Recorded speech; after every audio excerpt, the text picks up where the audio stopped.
Let's have a look at the demo of this course. Here are the API endpoints identified for this project. And now the question is, which endpoint would expect which data and which data would be sent back as a response? Well, that have been a lot of whiches and datas. Let's have a closer look. I'll start with the first three API endpoints about creating, updating, and deleting meetings. The way I derive the data needed is, of course, by thinking about how such a meeting would be stored in the database on the server, and also what you would expect as an answer to get back. Now, the meeting would be stored, and this is a pure example I came up here with for this service, for this demo, with a title, a description, and certainly a time, which should be a date time, so date and time combined. Especially this time is pretty important for a meeting, and I also think, well, a title and a description makes sense. This looks like a very basic but solid setup of such a meeting. Additionally, a user ID is certainly important because we want to know the user who created this meeting, and this user should already be associated with this meeting and be its first participant. Now, while this is what makes sense to be sent to the server, now the question is, what should the service send back?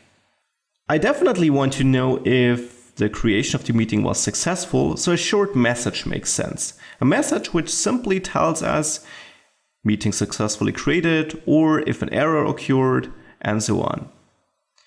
Additionally, it makes sense to get a summary upon creation, just a summary about the data we sent there and as it is now stored in the database, including the meeting ID which was created.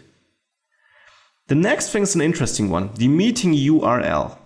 Now, this is something which is often left out in RESTful services, but it really is a key part in the definition of a RESTful service, that these API endpoints should kind of provide us a navigation through this whole service.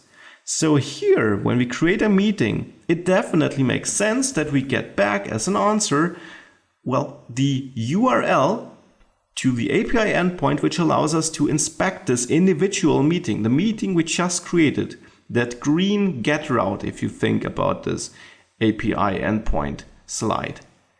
As I just said, oftentimes you won't see this functionality in RESTful services, but it will greatly enhance the usability and it will allow you, well, to just see which options you have or which other requests might make sense. Therefore, throughout this application, my goal is to provide these links wherever it makes sense and just to give you an impression how to structure this and which links to provide.